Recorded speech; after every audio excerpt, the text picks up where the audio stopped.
अस्सलाम वालेकुम everyone. I am professor Iqbal Haider Bhatti. आज मैं आपके साथ कंटिन्यूस ऑफ ए फंक्शन को डिस्कस करने जा रहा हूँ। अगर आपने अभी तक हमारा चैनल सब्सक्राइब नहीं किया तो प्लीज़ उसको करें और बेल आइकॉन का बटन दबाएं ताकि हर नई आने वाली वीडियो का लिंक आपको मौसूल हो सके। कंटिन्यूस फंक्शन की डेफिनेशन करने से पहले मैं कुछ चीज़ें जो हैं वो आपके साथ डिस्कस करूंगा। कंटिन्यूस फंक्शन होता क्या है? कोई भी हमारे पास फंक्शन हो ना, y is a function of x, ठीक है, उसका कोई ना कोई ग्राफ होता है।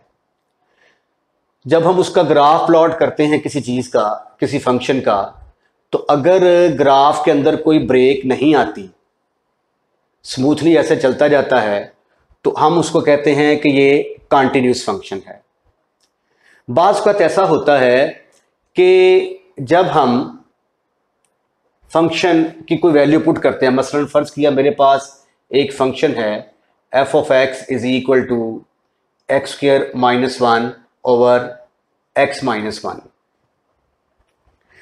अब ये फंक्शन है, इस फंक्शन का जब मैं ग्राफ प्लॉट करना चाहूँगा, आपको पता है कि y किसके बराबर होता है, f ऑफ x किसके बराबर होता है, y के इक्वल।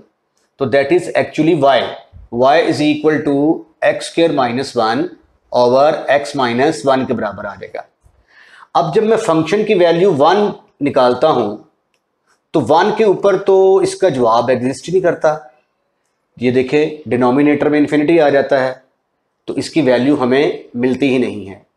तो इसलिए जब हम इस फंक्शन का ग्राफ प्लॉट करेंगे तो x इज इक्वल टू 1 पर चूंकि हमें इसकी कोई वैल्यू मिलती नहीं है, तो इसलिए ग्राफ में वहां पे क्या आ जाएगी, ब्रेक आ जाएगी।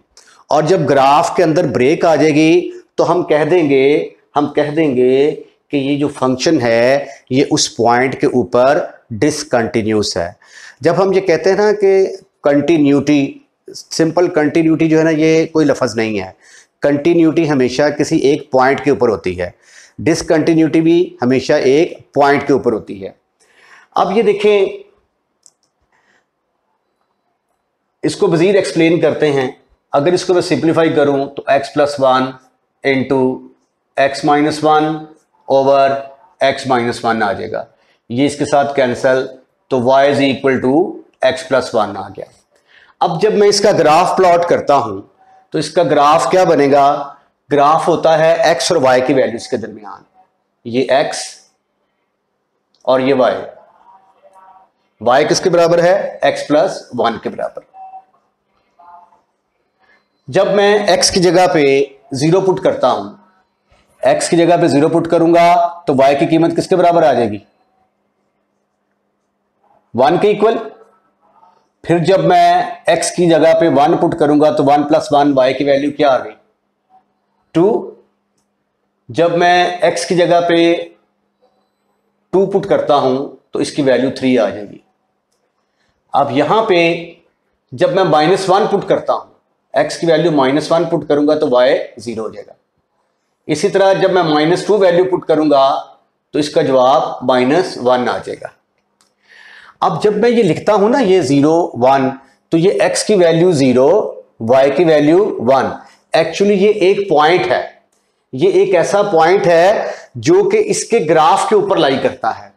इसी तरह ये दूसरा पॉइंट क्या है? 1, 2, 2, 3, -2, -1, -1, 0। ये हमारे पास पॉइंट हैं। अब इन पॉइंट्स की मदद से मैं ग्राफ प्लॉट करता हूं। ये देखिए जरा, ये ग्राफ प्लॉट किया मैंने। पहले x एक्सिस लिया, y एक्सिस लिया, x एक्सिस, y एक्सिस। एक बात याद रखें कि जब हम ये कहते हैं कि यहां पे ये कोई पॉइंट है जिसके कोऑर्डिनेट हैं 3, 4, तो इससे मुराद ये होता है कि पार्टिकल ने x एक्सिस के लॉन्ग 3 यूनिट फासला और y एक्सिस के लॉन्ग 4 यूनिट फासला तय किया है। मसलन ये देखें, मैं यहाँ पे ओरिजिन पे खड़ा हूँ, मैं एक्स एक्सिस के लॉन्ग चलना शुरू कर दिया, 1 यूनिट, 2 यूनिट, 3 यूनिट, 4 यूनिट, तो एक्स की वैल्यू क्या आ गई 4, वाई एक्सिस के long 1 unit, 2 unit, 3 unit, 4 unit, तो इस पॉइंट पर पहुंच गया। तो इस पॉइंट के कोऑर्डिनेट क्या कहलाएंगे, एक्स की वैल्यू 4, वाई की वैल्यू 3। तो अब जो है मेरे पास ये है -2 -1, एक्स की वैल्यू इधर पॉजिटिव और इधर क्या होंगी माइनस, ये -1, ये -2, ये 0, यहां पे आ गया 1 2 3। अब जब -2 है, x की वैल्यू -2 है, तो y की वैल्यू क्या है -1, तो y की वैल्यू -1 के लिए आपको 1 स्टेप नीचे आना पड़ेगा, पॉइंट ये वाला आ गया आपका। उसके बाद जब -1 है, -1 के ऊपर जब x की वैल्यू -1 है तो y की वैल्यू 0 है, तो इसका मतलब है कि हमारा पॉइंट यहां पे करके आएगा, ठीक है। उसके बाद जब x की वैल्यू मैं 1 पुट करता हूं, 1 पुट करूंगा तो जवाब आता है 2, 1,2, तो पॉइंट हमारा अप्रोक्सीमेटली यहां पे करके आएगा। और जब मैं कहता हूं 2,3, एक्स की वैल्यू 2, तो 1 2 और ये 3 आ गई, पॉइंट हमारा यहां पे आ गया। अब इन पॉइंट को जरा जोड़ेंगे आप तो ये एक लाइन की इक्वेशन बनेगी। अब यहां पे ये 1 है, 1 के ऊपर जो है ना ये फंक्शन डिफाइन ही नहीं है, ठीक है। तो ये जो लाइन बनेगी इस तरह एक स्ट्रेट लाइन सी बनेगी,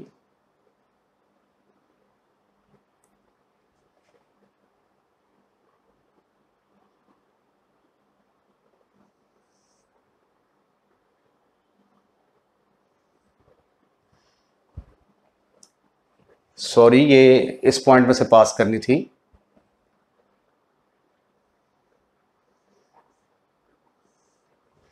ठीक है। ये एक स्ट्रेट लाइन आपकी बन गई, लेकिन x इज इक्वल टू 1 के ऊपर तो इसकी वैल्यू एग्जिस्ट ही ना करती, तो ये x इज इक्वल टू 1 है, यहां पे इसकी वैल्यू एग्जिस्ट नहीं करती, तो यहां पे गैप आ जाएगा।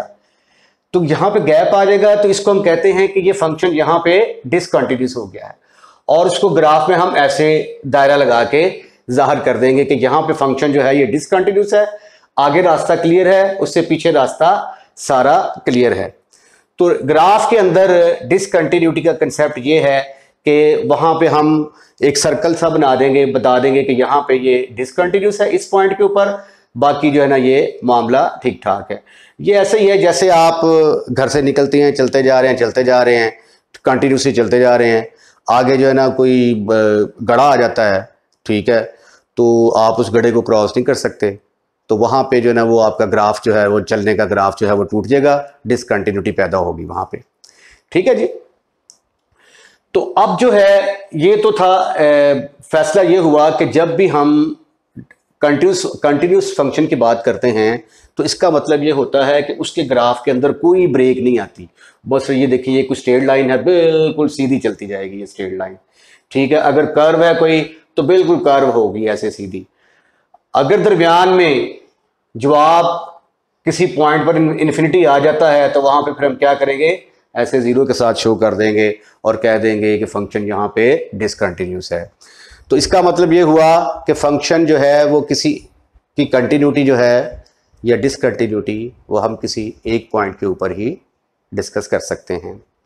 अब इसकी जो है ये मैं मैथमेटिकल डेफिनेशन लिखता हूँ, a function F of x, a function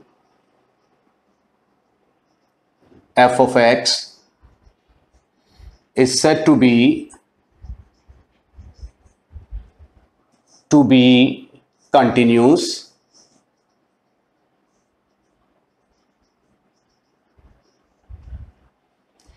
at x is equal to c। इस पॉइंट के ऊपर फंक्शन कंटिन्यूस होगा if it satisfied the given condition,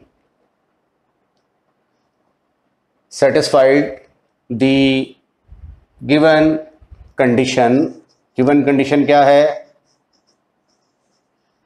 limit x approaches to सी, उस पॉइंट के ऊपर फंक्शन की लिमिट, और डायरेक्ट जब उस पॉइंट के ऊपर फंक्शन की वैल्यू निकालते हैं दोनों का जवाब सेम होना चाहिए।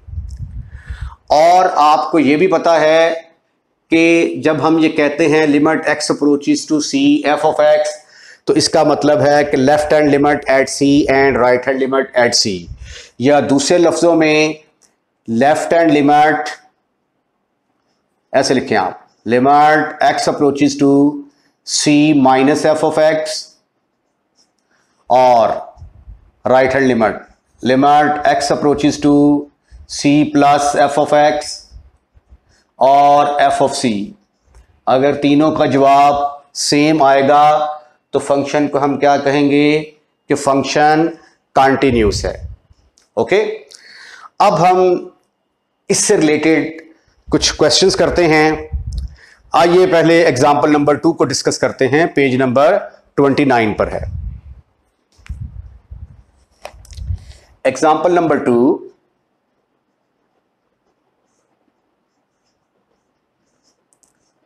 Page 29।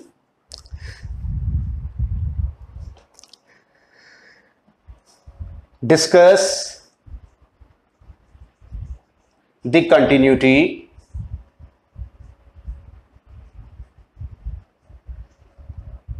of the function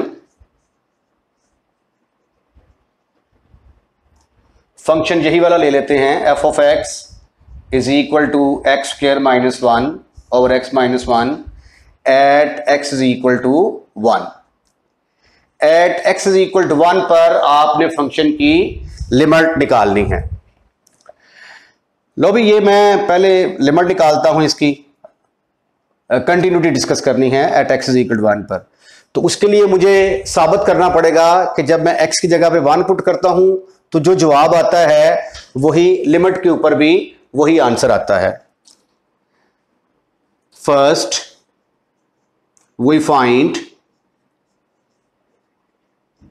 limit x approaches to 1 f of x, limit x approaches to 1 f of x is equal to limit x approaches to 1 f of x क्या है आपका, x square minus 1 over x minus 1, जो कि 0 over 0 form आ गई। अब आप इसकी factorisation करें, लिमिट x approaches to 1, ऊपर आ गया x प्लस 1, नीचे आ गया x plus 1 into x minus 1, x minus 1 x minus 1 के साथ कैंसिल होगा, और आपके पास आफ्टर सिंप्लीफिकेशन क्या आंसर आता है, is equal to limit x approaches to 1 x plus 1। अब आप क्या करेंगे, x की जगह पे 1 पुट करेंगे, तो लिमिट तो इसकी निकल आई 2 के बराबर। अब हम डायरेक्ट फंक्शन की कीमत निकालते हैं, f of x is equal to x square minus 1 over x minus 1। जब x की जगह पे 1 पुट करेंगे तो बटे में 0 आ जाएगा, तो ये does not exist, does not exist. और अगर फर्ज किया कि इसका जवाब भी 2 के बराबर आ जाता तो फिर हमने कहना था ये कंटिन्यूस है, लेकिन इसका जवाब 2 आ रहा है, ये एग्जिस्ट नहीं कर रहा, तो therefore f of x is discontinuous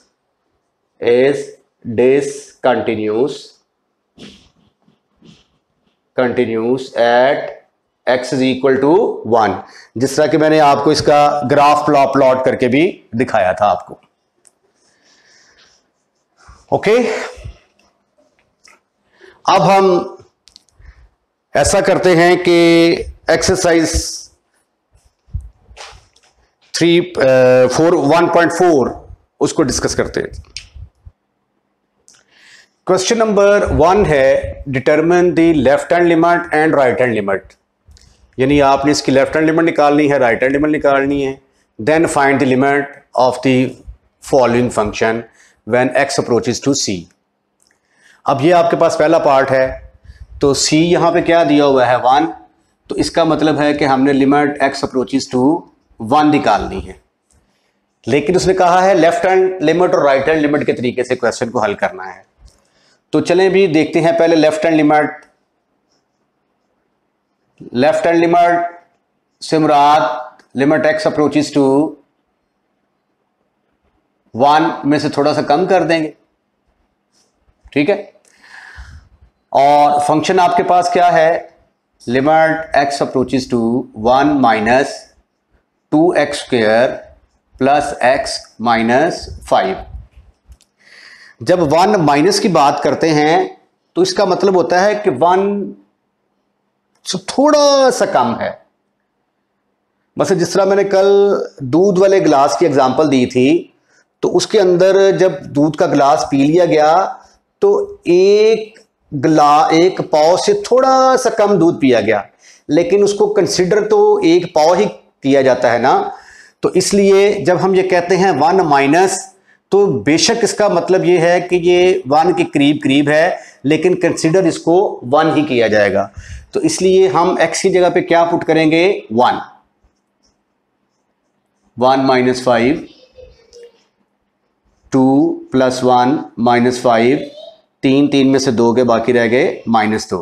ये आ गई आपकी लेफ्ट हैंड लिमिट। अब राइट हैंड लिमिट कैसे निकालेंगे। Right hand limit x approaches to, आप 1 में थोड़ा सा ऐड कर देंगे। जब 1 में थोड़ा सा ऐड करेंगे तो कंसीडर तो वो 1 ही किया जाएगा ना। तो फंक्शन हमारा क्या है, 2x square plus x minus 5। तो फिर हम क्या करेंगे, x की जगह पे 1 पुट करेंगे। 2 का square 1 minus 5, again you can see that your answer is -2। तो लेफ्ट हैंड लिमिट बराबर आ गई राइट हैंड लिमिट के। तो फिर इसका मतलब ये हुआ कि therefore limit x approaches to 1 f of x किसके बराबर आ गई, -2 के बराबर। तो ये -2 के बराबर आ गई, ये भी -2 के बराबर आ गई, ये भी -2 के बराबर आ गई। तो ये था लेफ्ट हैंड लिमिट और राइट हैंड लिमिट के तरीके से क्वेश्चन को सॉल्व करना। अब आप इसका सेकंड पार्ट मुलाहिजा कीजिए। सेकंड पार्ट में है f of x is equal to x square minus 9 divided by x minus 3, और c किसके बराबर है, -3। इसका मतलब है कि हमें limit x approaches to -3 f of x calculate करना है। x अप्रोचेस टू c की जगह पे क्या पुट किया, -3, तो limit x approaches to -3 calculate करना है। तो इसकी लेफ्ट हैंड लिमिट किसके बराबर आएगी, लिमिट x अप्रोचेस टू -3 से थोड़ा सा कम कर देंगे। तो जब -3 से थोड़ा सा कम कर देंगे तो कंसीडर तो -3 ही किया जाएगा ना, x square minus 9 over x minus 3। तो -3 जब पुट करते हैं, इसको सिंप्लीफाई ना करते थोड़ा सा, limit x approaches to minus x plus 3, x minus 3, x minus 3, x minus 3 के साथ कैंसिल हो जाएगा। आपके पास आया limit x approaches to -3 x plus 3। अब आप x की जगह पे क्या पुट करेंगे, -3 प्लस 3, योर आंसर इज 0। तो लेफ्ट हैंड लिमिट किसके इक्वल आई, 0 के इक्वल आई। अब हम राइट हैंड लिमिट कैलकुलेट करते हैं। राइट हैंड लिमिट से मुराद क्या है, लिमिट x अप्रोचेस टू -3 में थोड़ा सा इजाफा कर देंगे हम। तो फंक्शन तो आपके पास गिवन है x square minus 9 divided by x minus 3। After factorization you will get x plus 3 into x minus 3 divided by x minus 3। ये x minus 3 से कैंसिल होगा और आपके पास आएगा limit x approaches to -3 plus x plus 3। अब फिर आप x जगह पे -3 पुट करेंगे, -3 + 3 इज इक्वल टू 0। तो left hand limit 0, right hand limit 0। तो therefore limit x approaches to -3 f of x किसके बराबर होगा? 0 के बराबर होगा। अगला जो इसका तीसरा पार्ट है उसके अंदर मॉड दिया गया है। ये मॉड फंक्शन क्या होता है, अब हम पहले उसको डिफाइन करेंगे, फिर उसके बाद थर्ड पार्ट करेंगे। अब ये देखें फंक्शन है हमारा f of x is equal to x minus 5 mod. अब मॉड फंक्शन क्या होता है उसको पहले डिफाइन करते हैं। इधर देखें जी, नोट, इसको जो आपने नोट्स बनाने हैं उसके अंदर इसको जरूर लिखिएगा ताकि आपको मॉड फंक्शन के बारे में पता चल सके। एक्स मॉड को हम कैसे डिफाइन करते हैं? एक्स मॉड की डेफिनेशन क्या है? इसका जवाब आता है +x if x is positive. अगर x पॉजिटिव होगा तो इसका जवाब +x आएगा, -x आएगा अगर इसका जवाब नेगेटिव होगा, और 0 आएगा अगर x जो है ये 0 के बराबर होगा। ये है जी डेफिनेशन ऑफ ए मॉड। अब x मॉड जो है ये एक्चुअली x मॉड से मुराद x -0 मॉड है, तो इसलिए हमने इसको 0 के ऊपर डिफाइन किया है। एक डेफिनेशन इसकी ये है, इसको ऐसे भी लिखा जा सकता है x mod is equal to +x if x is greater than और इक्वल टू 0। यानी इसको को यहां से खत्म करके ऊपर ले जाएं, किसी एक के साथ मिला दे। -x आएगा if x is less then 0, और इसको हम ऐसे भी लिख सकते हैं x mod is equal to, अब पहले इक्वल का निशान आपने ऊपर लगाया था, अगर आप ऊपर नहीं लगाना चाहते तो नीचे लगा दें। यहां पे आ जाएगा x if x is positive, -x if x is less then और इक्वल टू 0। तो ये 3 डेफिनेशंस जो हैं ये भी ठीक है, ये भी ठीक है, ये भी ठीक है। You can use any one of them. अब अगर ये फंक्शन थोड़ा चेंज होता है, ये यूं आ जाता है, अब मैं जो है या तो ये वाली इस्तेमाल किया करूंगा या ये वाली इस्तेमाल किया करूंगा। ठीक है, इसमें मुझे 3 रकमें लिखनी पड़ती हैं, इसलिए इसको मैं यूज नहीं करूंगा। I will use this one और दिस वन। अब ये देखिए जरा x -1 का मॉड है। अब ये देखिए यहां पे x -0 था ना, x -0, तो ये 0 पर डिफाइन हुआ। यहां पे x -1 है तो ये 1 के ऊपर डिफाइन होगा। इसका जवाब प्लस में आएगा एज इट इज अगर x जो है ये 1 से बड़ा होगा या 1 के इक्वल होगा। माइनस में आएगा अगर x का जवाब 1 से छोटा होगा।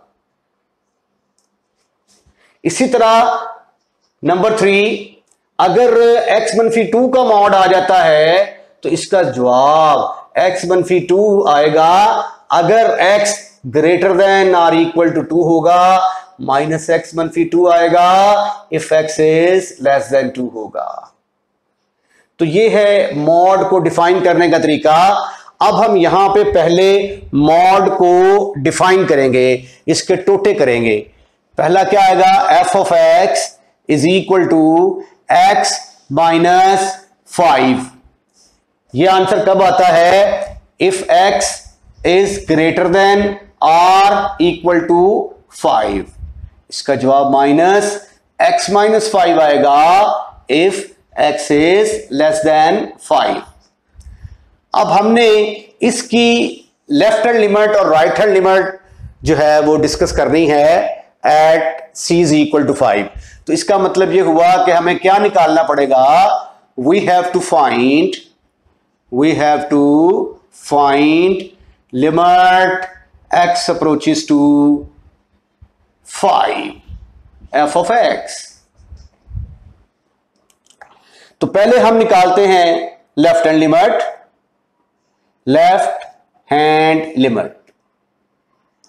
लेफ्ट हैंड लिमिट का फार्मूला क्या होगा? क्योंकि 5 पर निकालनी है तो 5 में से थोड़ा सा कम करेंगे। अब हमारे पास 2 फंक्शन अवेलेबल हैं। ये आंसर तब आता है अगर x 5 से बड़ा हो, ये आंसर तब आता है जब x 5 से छोटा हो। तो 5 माइनस का मतलब क्या है कि x लेस देन 5, x 5 से छोटा है, तो फिर कौन से वाला फंक्शन इस्तेमाल होगा, ये वाला फंक्शन इस्तेमाल होगा, limit x approaches to 5 minus f of x, f of x की जगह पे अब आएगा minus x minus 5, limit x approaches to 5 minus, इसको अंदर जरूर ना दे दें, माइनस x प्लस 5। अब आप x की जगह पे क्या पुट करेंगे, 5, -5 प्लस 5, योर आंसर इज 0। तो लेफ्ट हैंड लिमिट इसकी किसके बराबर निकल आई, 0 के इक्वल निकल आई। अब हम इसकी राइट हैंड लिमिट निकालते हैं। Now we find limit, right hand limit, right hand limit. Right hand limit कैसे निकालेंगे, right hand limit is equal to, इसका मतलब है 5 में थोड़ा सा ऐड करना। जब आप 5 में थोड़ा सा ऐड करते हैं तो वो 5 से बड़ा हो जाता है, x ग्रेटर देन 5, 5 प्लस का मतलब 5 से बड़ा, और अगर 5 से बड़ा है तो फंक्शन क्या है आपका, x माइनस 5, तो फंक्शन क्या यूज होगा आपका, x माइनस 5। फिर आप x की जगह पे जब 5 पुट करेंगे, 5 माइनस 5, योर आंसर इज 0। तो फिर लेफ्ट हैंड लिमिट बराबर आ गई राइट हैंड लिमिट के, और वो किसके बराबर है, 0 के बराबर। Therefore limit x approaches to 5, f of x, ये भी किसके बराबर होगा, 0 के इक्वल होगा। तो ये थे क्वेश्चन नंबर 1 के 3 पार्ट। तो इंशाल्लाह ताला इसके बाकी मादा क्वेश्चंस करेंगे। अल्लाह हाफिज, अपना ख्याल रखिएगा।